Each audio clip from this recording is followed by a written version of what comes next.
he's a goddamn short-term hurricane that rips the house right out of the foundation. He's not necessarily a long storm. I think what Rumble does is comes at you fast and hard, and he can go fast and hard better than anybody.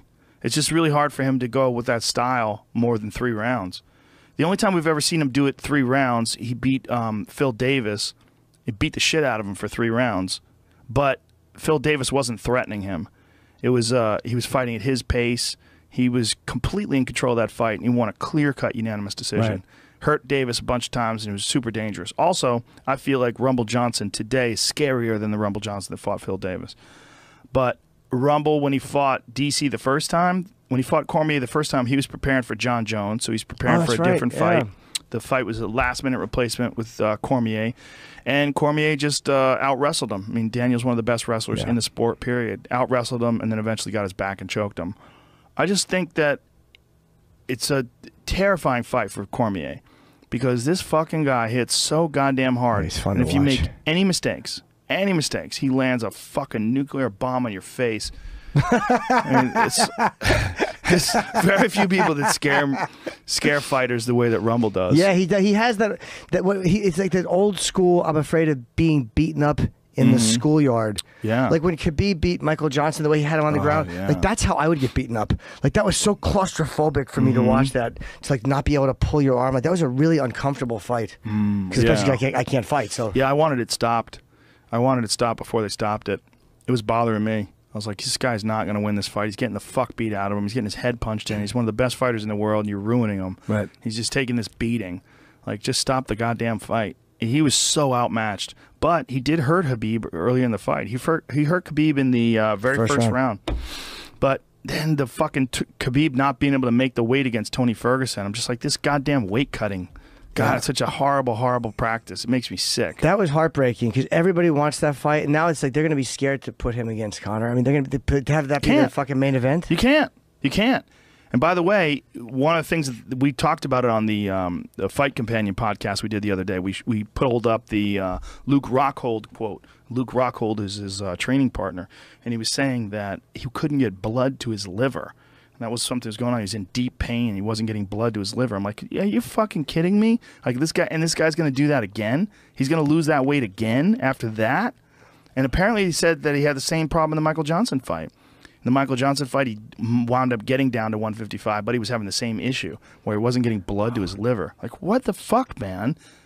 You know, and George St. Pierre did an interview today where he's saying that it's going to kill one of us. Like, one of us is going to die from weight cutting. Well, he's going to middleweight now, right? I think that's one of the reasons why. That's better. Yeah, I think it's better. I mean, look how goddamn good Kelvin Gastelum looked against Vitor Belfort Phenomenal. this weekend. Yeah, he's faster. Woo! Johnny Hendricks, I thought, looked good, too. Yeah, he looked great. He looked great against Hector Lombard. You wouldn't They're think getting diminished. heavier makes you faster, but I guess... It's just not draining yourself. That's all it is, because he's not getting heavier. He's always heavy, but he would be the same weight and then dehydrate himself down to 170 and then go back up to like 190, somewhere around then, which is probably what Johnny Hendricks was instead this time.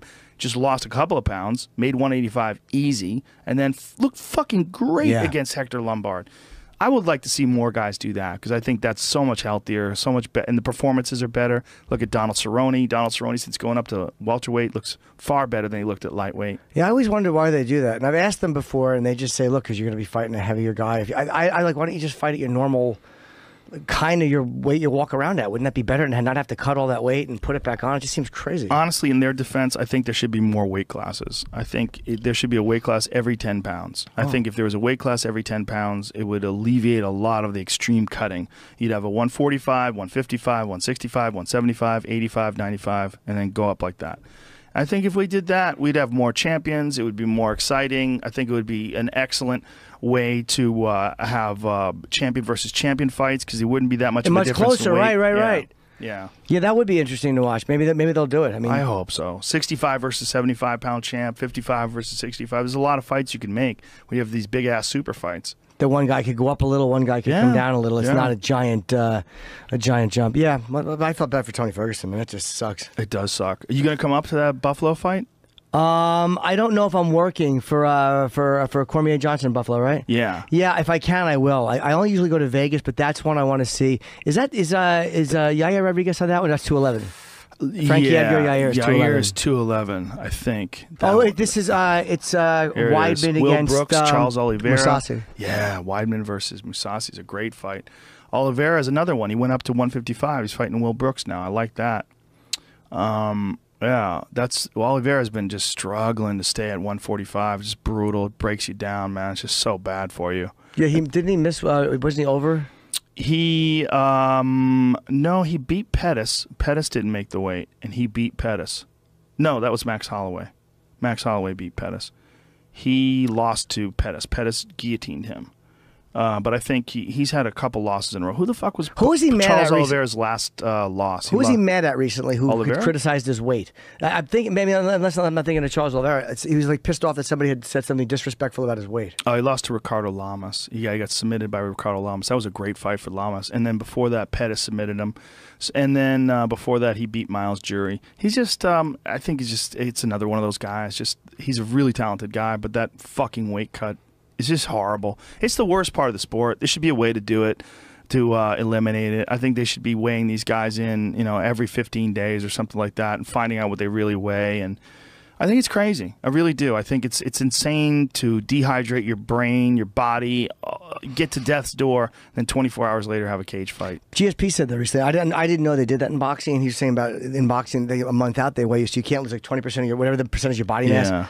I never considered that, but that would probably be a good way to do it. Yeah, maybe they will. There's the guy who runs the California State Athletic Commission. His name is Andy Foster, and he's probably, in my opinion, one of the very best commissioners in MMA today, in athletic commissioners, because he's just really proactive. I believe he's had some MMA fights himself, and he's an accomplished martial artist. And he really understands the sport. And they're taking some really proactive approaches to weight cutting and making sure that people don't dehydrate themselves as much. And he was really proactive for performance enhancing drugs, catching people